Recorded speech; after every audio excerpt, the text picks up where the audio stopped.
જેની અગેન્સ્ટમાં ગૃહિણી ગરમ જમે છે. બીજી બહુ જ પહેલા ન જમે તો એમાં પહેલા તો ભૂખ લાગે ત્યારે જમવાનું, એવું બધું રાહ જોવાની ને એવું બધું ન કરાય. જ્યારે જેને ભૂખ લાગે ત્યારે તે ખાઈ લે. પતિ પછી ને આવું બધું તો હું નથી માનતી, કેમ કે પતિ જ રાતે 10 વાગે આવતો હોય તો મને તો 6 વાગે એમ ભૂખ લાગે, પછી આવે ત્યારે ઝઘડો થાય. એટલે ઝઘડીને જમવું એના કરતા જમીન પછી એની પાસે બેસવું. સો in short, but what I M trying to say is કે કોઈનું ઓબ્લિગેશન શું કામ? આ પરસ્પરનો ધર્મ છે. ગૃહસ્થ ધર્મ નામનો એક બહુ સુંદર શબ્દ છે, અને આ ગૃહસ્થ ધર્મની જેમ ગૃહિણી ધર્મ છે. તમે પરિવારની જવાબદારી લો છો, ધર્મે ચ અર્થે ચ કામે ચ. આવું કહીને પુરુષ હાથ પકડીને એમ કહે છે કે નીતિ ચરામી, હું આમાંથી ચલિત નહીં થાઉં. અને ત્યારે સ્ત્રી એવો જવાબ આપે છે કે મોક્ષે ચ નેતિ ચરામી, તને જ્યારે મોક્ષ તરફ તું ગતિ કરીશ ત્યારે હું તને લીડ કરીશ. આ બહુ સુંદર આપણા શાસ્ત્રોની બ્યુટીફુલ ચીજ છે. 3 ફેરા ફર્યા પછી ડાબી તરફ કેમ બેસાડે? સમજાવ્યું છે કોઈ દિવસ બાળકોને? તમારી પાસે 2 ફેફસા છે, 2 કિડની છે, 2 નસકોરા છે, 2 દાંતની લાઈન છે, 2 હોઠ છે, 2 હાથ છે, 2 અંગૂઠા છે, 2 આંખો છે, હૃદય એક જ છે, અને ડાબી બાજુ છે. 3 ફેરા ફર્યા પછી તું મારા હૃદયની સ્વામીની થાય છે. માટે હવે ડાબી બાજુ બેસ. હું તને મારું હૃદય સોંપું છું. જે હૃદય સોંપે એની સાથે યુદ્ધ શું કરવાનું? તમે વિચાર કરો, આ અપોલો હાર્ટ હોસ્પિટલના ઓપરેશન થિયેટરની બહાર એક બોર્ડ છે, એમાં લખ્યું છે કે તમે જો જીવન સાથી સામે કે મિત્ર સામે હૃદય ખોલ્યું હોત તો ડોક્ટર પાસે ન ખોલાવવું પડ્યું હોત. ઇન્ડિગોમાં જેને ફ્લાય કર્યું હશે એને ખબર હશે, કેપ્ટનના દરવાજાની બહાર લખ્યું, કોકપિટના દરવાજાની બહાર એક સ્ટીકર હોય છે, ના જોયું હોય તો હવે જોજો. એમાં લખ્યું છે કે flying is a serious business. Leave all your worries and tensions before you enter this door. I say this, marriage is a serious business. Leave all your egos, all your regrets and all your complaints before you enter the door. શીખવો તમારા બાળકને. આ 25 વર્ષ 2 જુદા જુદા ઘરોમાં રહેલા લોકો એક સરખા નહીં હોઈ શકે. દિલ ધડકને દો માં પ્રિયંકા કહે છે કે મેં और मानव बहुत अलग है, ત્યારે શેફાલી એને કહે છે કે માનવ તમારા जुड़वा भाई है क्या? અલગ જ હોય. હું સમજી જ શકું છું કે માણસો અલગ જ હોય. એ અલગતાના સૌંદર્યને માણી શકે એનું નામ લગ્ન. લગ ધાતુ સાથે ન જોડાય છે. આ બહુ સુંદર શબ્દ છે. લગ એટલે એક થવું, એની સાથે ન ધાતુ જોડાય છે કાયમ માટે. બહુ સુંદર જોડણી છે સંસ્કૃતની. સાથે સાથે વૃદ્ધ થઈએ એવું વચન આપે છે કે ચાલ આપણે સાથે સાથે વૃદ્ધ થઈએ. વૃદ્ધ એટલે કઈ ખાલી દોડાવાળ નહીં, જ્ઞાન વૃદ્ધ, વાલ વૃદ્ધ, ખાલી વય વૃદ્ધ નહીં, સમજણ વૃદ્ધ, સમર્પણ વૃદ્ધ, ક્ષમા વૃદ્ધ. આ હું માનું છું જીવનના નિયમો છે. આ તો બધી ફાલતુ વાતો છે, પુરુષો આમ ને પુરુષો આમ. બધા આ છે ને ખોટા પશ્ચિમમાંથી આવેલા વિચારો છે. ફેમિનિસ્ટ નામના શબ્દ સાથે મારે કોઈ લેવા દેવા જ નથી. મને ફેમિનાઇન હોવું ગમે છે. સ્ત્રી હોવાનું ગૌરવ છે મને. અને સ્ત્રી પાસે જે છે વિશ્વના કોઈ માણસ પાસે નથી સાહેબ, કારણ કે માણસ જાતને ચલાવતી રાખી એને. જીવમાંથી જીવ છૂટો પાડવો કઈ સહેલી વાત છે?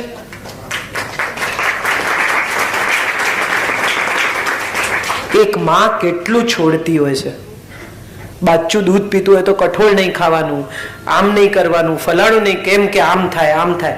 તો આ તો બધું મોટી વાત છે. આ કર્યા પછી એવું શું કામ કહેવાનું કે મેં તો બધું ખોટું કર્યું? આ પેલો ધક્કો મારવા જેવી જ કથા છે. આનંદ કરવાનો એનો કે કેટલા સુંદર 2 બાળકોને મેં ઉછેર્યા છે. મારો દીકરો ઘણી વાર મને આમ કશું કરતો હોય, આવડો મોટો 21 વર્ષનો આવીને મને કે હું તને બહુ પ્રેમ કરું છું, તને ખબર છે ને? એ રિવોર્ડ છે. એ રિવોર્ડ છે. અમારે સંજય જમવા બેસે, મારી સાથે નથી રહેતો, મારા સાસુ સાથે રહે છે, પણ એ જમવા બેસે ને પહેલો કોળિયો ભરીને એમ કે શાક નહીં કર્યું. આ રિવોર્ડ છે. હું એવું દ્રઢપણે માનું છું કે આપણને પેલી તાળીઓ સાંભળવાની ટેવ પડી ગઈ છે, એટલે આવા માળીઓ આપણને દેખાતા નથી. બાકી આ માળી છે, લગ્નના સંબંધના જીવનના વૃક્ષને બહુ પ્રેમથી ઉછેરે છે. પુરુષ બહુ અભિવ્યક્ત નથી કરતો, એને પેલું કહેતા નથી આવડતું. બહુ ઓછા પુરુષો એવા હોય કે જેને આમ ફૂલ ને આ ને તે ને સાટીન ને સિલ્ક ને ચોકલેટ ને ભેટો ને ના આવડે તો શીખવો. હું તો કહી દઉં કે કાલે એનિવર્સરી છે, ફૂલ લાવજે, ગિફ્ટ આપજે અને સમયસર ઘેર આવજે. એમાં શું વાંધો ન કહેવાય? તમને જોઈએ છે ને તો માંગો. છેક રાતે 10 વાગે એમ કેવું કે મને તો ખબર જ હતી, તો ખબર જ હતી તો આગલે દિવસે કેવું તું ને. બાકી બધું કેવું યાદ કરાવો છો? દવા લેવાનું, ફલાણું કરવાનું, ઢીકણું કરવાનું, અને ફોન કરી દેજો, ગેસનો બાટલો નોંધાવી દેજો. એવી રીતે એનિવર્સરી પણ યાદ કરાવી દેવાની કે ગિફ્ટ જોઈએ છે, કાલે લઈ આવજો. જેની સાથે જીવનભર શયનખંડમાં નિર્વસ્ત્ર થઈ શકાય, એની સાથે જો મનના વસ્ત્ર ના ઉતરે ને સાહેબ, તો પતી ગઈ વાત. તો એ રિલેશનશિપનો કોઈ મતલબ જ નથી, નકામી રિલેશનશિપ છે. એ સેક્સ છે, લવ મેકિંગ છે જ નહીં. પ્રેમ કરવો એટલે કોઈ પણ પ્રકારના આડંબર વગર, અહંકાર વગર અને અપેક્ષા વગર સમર્પિત થઈ જવું. જેટલું ઈશ્વરને સમર્પિત થઈએ છે એટલું જો જીવન સાથીને, સંતાનોને, પ્રિયજનને સમર્પિત થઈ શકાય તો હું માનું છું પુષ્ટિ વૃષ્ટિ જવા દો. લાલો કેટલો મજાનો છે, તમે વિચાર કરો. સવારે 4 વાગે ટીન કરો તો એ ઉઠે,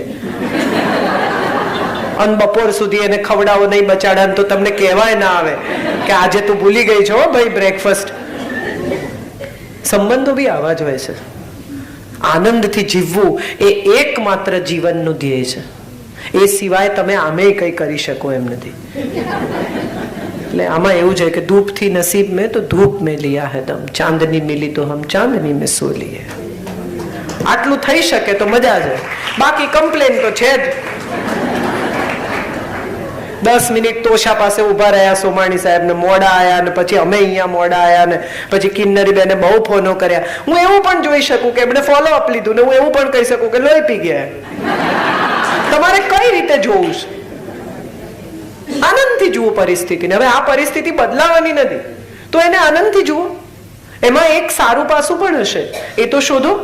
આપણે આપણા જીવન સાથીને શું નથી આવડતું એ વિશે કેટલી બધી જાણકારી હોય છે, પણ એને શું આવડે છે એની પણ તો જાણકારી મેળવો કોક દિવસ. બીજા બધા પતિ કરતા આ એક એનામાં જુદું છે, સમજદાર છે. એવું જોવાનો સમય જ નથી મળ્યો. અને પછી માણસ જતો રહે ત્યારે અફસોસ થાય કે આ યાર આની સાથે આમ જીવ્યા હોત, આમ કર્યું હોત. એનો કોઈ મતલબ નથી. હમણાં જ જીવી લો, જે છે આ છે, જો બી એ બસ યહી એક પલ હે. અને પછી એ કઈ નથી ને આની પહેલા એ કઈ નથી. આપણો પ્રોબ્લેમ જ છે કે ભૂતકાળનું દુઃખ ને ભવિષ્યની ચિંતા. પૈસા બચાવો બચાવો બચાવો બચાવો બચાવો કરે અને પછી એક સમય એવો આવે કે ડોક્ટરને આપવામાં બધું પતી જાય. સુખેથી જીવશો તો ડોક્ટર કઈ નહીં લઈ જાય. મરવાનું તો બધા છે જ, ગમે તેટલા ધમ પછાડા કરો, જવાનું તો છે જ.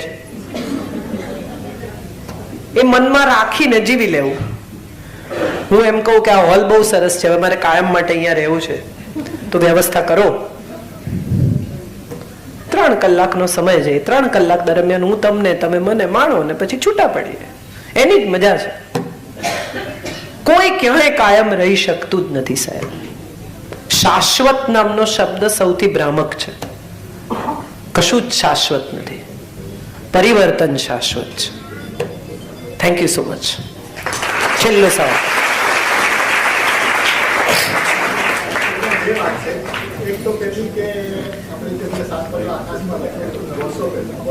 કુંદનિકાબેન કાપડ. ના, જરાય નહીં, કોઈ દિવસ નહીં. હું જરાક પણ કમ્પ્લેન ના ના ના. એમને તો બહુ કમ્પ્લેન નો પ્રશ્ન છે. એમણે વસુધાના દુઃખોની કથા કરી છે. મને તો કદી લાગ્યું જ નથી. દુઃખ છે ને એ તમારા મનની સ્થિતિ છે. સુખ દુઃખ મનમાં ના આણીએ રે, ઘટ સાથે ઘડિયા. સોની કાપી જ લે, તમે ગમે એટલું આપો. આ ઘટ સાથે ઘડેલા છે બધા. યદુનાથના જડિયા, આ એણે જડ્યું છે, સ્વીકારી લેવાનું. બહુ કઈ. હું તો ભાગ્યે જ તમે મને કમ્પ્લેન કરતી સાંભળી હશે. હું કદી કોઈ દિવસ કોઈનાય દુઃખો વિશે રડતી નથી. સ્ત્રી તો ભૂલી જાઓ. જી કઈ ને મેં હવે આપણે પૂરું કરવું પડે. આમાં એવું છે કે થોડી તીખી ચટણી પણ નાખો ને થોડી મોળી પણ નાખો ને પછી સેવ પણ ભભરાવી આપો, એવું નહીં થાય. Thank you so much. કે આપણે બધા લાઈફને બહુ ટેકન ફોર ગ્રાન્ટેડ લઈએ છીએ. આપણને બધાને લાગે છે કે આપણી પાસે બહુ સમય છે યાર, સોરી કહેવા માટે, થેન્ક યુ કહેવા માટે, પ્રેમ કરી લેવા માટે, જીવી લેવા માટે, પ્રવાસ કરી લેવા માટે, બધું કરીશું ને યાર, બહુ ટાઈમ છે. સત્ય એ છે કે કોઈની પાસે ટાઈમ નથી.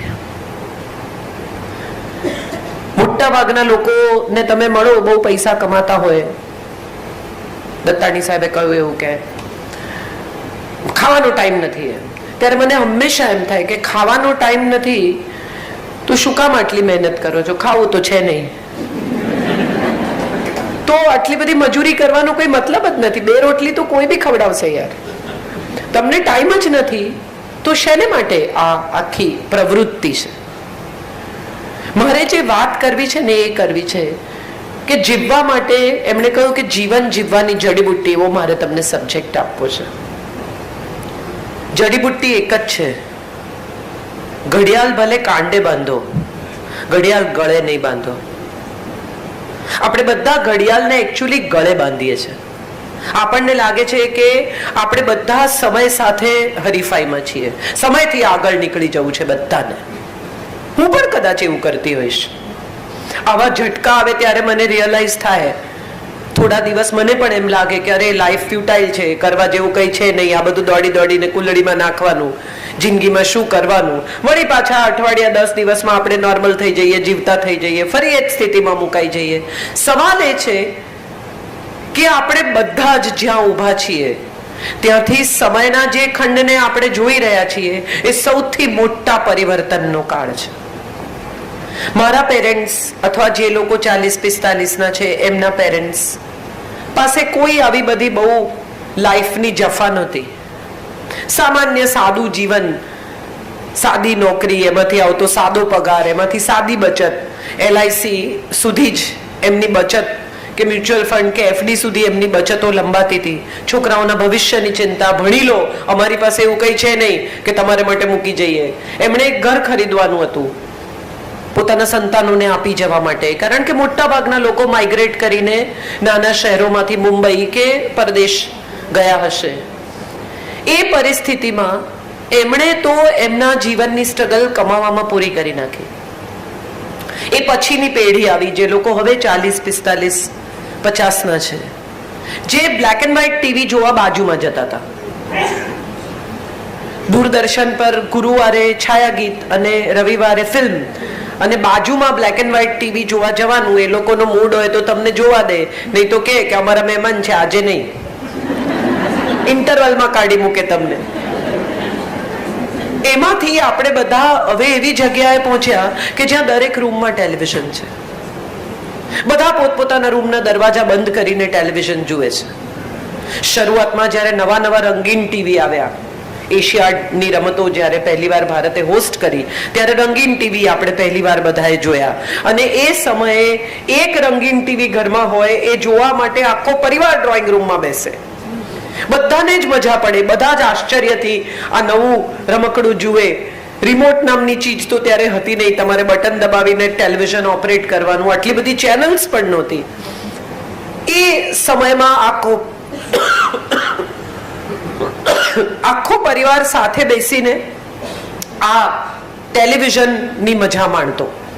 બુનિયાદ, હમલોગ, એવી બધી સિરિયલ્સ, ઇટ્સ ઓકે, એવી બધી સિરિયલ્સ આવે અને આખો પરિવાર સમયસર જમીને સમયસર મહાભારત ને રામાયણ જોવા ગોઠવાઈ જાય. આ બધા દિવસોમાંથી આપણે પસાર થયા. હવે એવો સમય છે કે 24 કલાક ચાલતી 338 ન્યૂઝ ચેનલ છે. એ 338 ચેનલે કોન્સ્ટન્ટ તમને ફીડ કરવાના છે. એટલે પૂછે આપકો કેસા લગતા હૈ? કોક ઘરમાં મરી ગયું હોય, રેપ થયો હોય, મોલેસ્ટેશન થયું હોય, સમૂહ હત્યાઓ થઈ હોય, ત્યારે જઈને આ સવાલ પૂછે કે આપકો કેસા લગતા હૈ? કેવું લાગે માણસને? આપણે પીડાને પણ વેચતા થઈ ગયા, કારણ કે બધું માર્કેટ થઈ ગયું. આખું જગત એક માર્કેટ બની ગયું. બધાને થયું કે શું વેચી શકાય, વેચી કાઢો.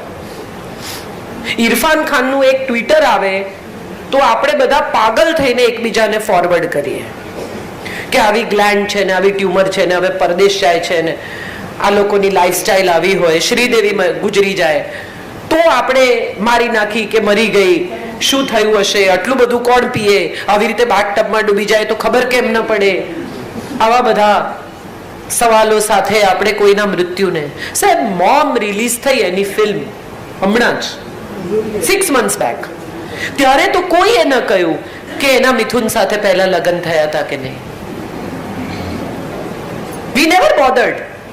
આપણને ખબર બી નહોતી ને આપણે એમાં રસ બી નહોતા લેતા. ઇંગ્લિશ રિલીઝ થઈ ત્યારે એને ને બોનીને ઝઘડા થાય છે કે નહીં એ વિષય પર કોઈએ ચૂથ્યું નથી. Just because she died we want to take the complete juice out of it, કે હવે પછી શ્રીદેવીને માર્કેટ નહીં કરી શકાય, એટલે આજે એની પાસે જેટલું છે એટલું પેલા શેરડીના સાંઠાની જેમ નાખો ને કાઢો, પૂરો રસ કાઢી લો એમાંથી. હવે આ છેલ્લી કોમોડિટી છે, એમાંથી શું કાઢી શકાય તે કાઢી લો. તમે વિચારો તો તમને સમજાય કે કેટલા બધા લોકો, આમ આપણે બધા મુંબઈમાં રહીએ છીએ, ભણેલા ગણેલા સોફિસ્ટિકેટેડ લોકો છીએ, આપણે બધા આપણી પ્રાઇવસી ના નામે કેટલું બધું કરીએ છીએ. બાજુવાળાના ઘરમાં શું ચાલે છે એની આપણને પડી નથી એવું કોણ પૂછે? આ લેવલ ઉપર આપણે જીવીએ છીએ. જામનગરનો જ કિસ્સો મેં મારા ફેસબુક પર લખેલો, મને ખબર નથી કેટલા લોકોએ વાંચ્યો છે. કૃષ્ણનગરમાં એક છોકરી 9 વર્ષની, એના સાવકા પિતાએ એને 4 મહિના સુધી ટોર્ચર કરી, જસ્ટ બીકોઝ કે એમને એની કેરાલા ભાગી ગયેલી માને અહીંયા બોલાવવી હતી અને મકાનના પેપર્સમાં સહી કરાવી હતી. આ 9 વર્ષની છોકરીને જે ટોર્ચર કર્યું છે એની હકીકતો વાંચો તો રૂવાડા ઊભા થઈ જાય. એ પછી એ છોકરી ગુજરી ગઈ. ત્યાં સુધી આજુબાજુમાં કૃષ્ણનગર, જામનગરનું જેણે જોયું હશે એને ખબર હશે કે કોમન બોલ્સ છે. બાજુમાં ચાલતી ચીસો ન સંભળાય એવી સ્થિતિ એ શેરીમાં છે જ નહીં. પટેલ સ્ત્રીઓ બહાર બેસીને વટાણા ફોલતી હશે, મેથી સમારતી હશે, કપડાં લેતી હશે, કપડાં સુકવતી હશે. કોઈ આ સાંભળ્યું? બધાએ સાંભળ્યું. પણ આપણે એવી રીતે ટેવાઈ ગયા છીએ કે શ્રીદેવી મરી ગઈ તો શું થયું એની આપણને ચર્ચા કરવી છે, પણ બાજુના ઘરમાં ચીસો પાડતી છોકરી વિશે આપણને કોઈ ચિંતા થતી પણ નથી ને આપણે કરવી પણ નથી. કેમ? કારણ કે આપણી છોકરી નથી. સાંજ પડે આપણી દીકરી ઘરે આવી જાય છે ને, વેરી ગુડ, આપણો દરવાજો બંધ થયો કે આપણે safe. We are all becoming so self-centered about life. Think about it. Just વિચારી જુઓ તો તમને સમજાય કે આપણે કેટલા સેલ્ફ સેન્ટર્ડ થઈ ગયા. મારું સુખ એની આગળ કશું જ નહીં, મારી સલામતી એની આગળ કશું જ નહીં, મારી શાંતિ એની આગળ કશું જ નહીં. બાકીના લોકોનું જે થવાનું એ થાય. આ આપણી પ્રાઇવસી છે, આ આપણી પ્રાઇવસીનું સેક્ટર છે. અને આ પ્રાઇવસીના સેક્ટરની બિલકુલ બીજી તરફ સિક્કાની બીજી બાજુ એ છે કે તમે શું ખાધું એ પણ તમે ફેસબુક પર અપલોડ કરો છો. કઈ પ્રાઇવસી? તમે ક્યાં ગયા, તમે શું કર્યું, સ્ટેટસ. હવે તો નાના યંગ છોકરાઓ તો એનું ઇમોશનલ સ્ટેટસ પણ અપલોડ કરે, નોટ ફીલિંગ ગુડ. મા બાપને ખબર ન હોય, મિત્રોને ખબર હોય, સ્ટેટસ અપલોડ કરી દીધું એને. ઇન રિલેશનશિપ, બ્રેકઅપ, ડન, ડમ્પ્ડ, આવા સ્ટેટસ પણ અપલોડ થાય છે. સવાલ એ છે કે આ બદલાતી 3 પેઢીઓ, એક પેઢી જેની પાસે પ્રસન્ન દાંપત્ય હતું, કમ્યુનિકેશન હતું. મને હજી યાદ છે કે મારા દાદાજી ચાલવા જાય સાંજે 4:30 આજુબાજુ, અમે મુંબઈમાં જ રહેતા હતા, અંધેરીમાં.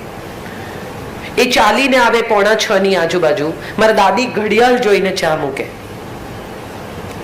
એ ચા થઈ જાય ત્યાં સુધીમાં દાદાજી આવે. કેટલા વર્ષો સુધી મને યાદ છે કે કોઈ દિવસ ખાલી હાથે નથી આવ્યા.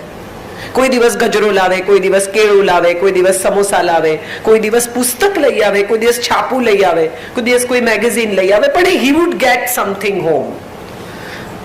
બંને જણા હિંચકા પર બેસે, ચા પીએ, વાતો કરે. એ શું વાતો કરતા હતા એ મને હજી સુધી નથી ખબર, પણ મને એવું ચોક્કસ યાદ છે કે ઘરની બધી વિગતો સાંજના છેડે દાદાજી પાસે હોય અને બહારની, સગાવાલાની, શહેરની નાની મોટી વાતો બધી સાંજના છેડે દાદીને ખબર હોય. આ કમ્યુનિકેશન હતું, આ સંવાદ હતો, માટે વિવાદ નહોતો. આપણા બધાનો પ્રોબ્લેમ એ છે કે કમ્યુનિકેશન ખતમ છે પણ કોમ્પિટિશન ચાલુ છે. એક જ ઘરની અંદર પતિ પત્ની વચ્ચે હરીફાઈ છે. શેની? તો કે કોણ સાચું એ પુરવાર કરવાની. કોણ સારું એવું તો આપણે પુરવાર કરતા જ નથી. હું કેમ કરું? યંગ છોકરાઓ આવે, એમણે કીધું અમે સમાધાન કરાવીએ છીએ. મને ખરેખર એ વાત ઉપર હસવું આવી ગયું. યંગ છોકરાઓ આવે, તમે એમને કહો કે છોડી દે, વાત છોડી દે, શું કામ આટલું બધું ખેંચે છે? એટલે તરત કે હું કેમ કરું. મારી પાસે આ હું કેમ કરું નો બહુ સચોટ જવાબ છે. તમે કોઈ ડોક્ટર પાસે જાઓ અને તમને પ્રિસ્ક્રિપ્શન લખી આપે કે ભાઈ તમે આટલી આટલી દવા આટલા આટલા વાગે ખાજો. એ પછી તમે એને 2000 રૂપિયા આપો, પ્રિસ્ક્રિપ્શન પાછું આપો અને એમ કહો કે તમે જ ખાજો, તો તમે સાજા થશો? દવા લઈ આવો ચલો અને પછી ટેબલ પર મૂકી રાખો, તો તમે સાજા થશો? શું કરવું પડશે? તો હું કેમ કરું નો જવાબ એ છે કે જેણે સુખી થવું હોય એણે પ્રયત્ન કરવો પડે.